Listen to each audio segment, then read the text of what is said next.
At para naman sa ating pabaong pampa-good night, naagaw ang isang world record pero nabawi rin agad. O yan ang ginawa ng isang diver sa Italy.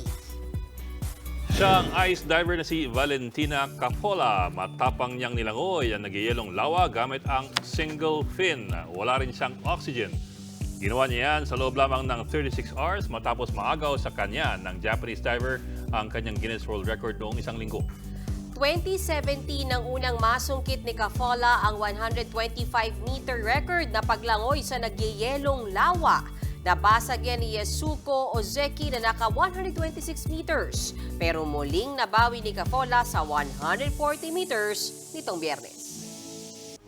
Mga kapatid, may Los Baños po. Huwag magpahuli sa mga balita at impormasyong dapat ninyong malaman.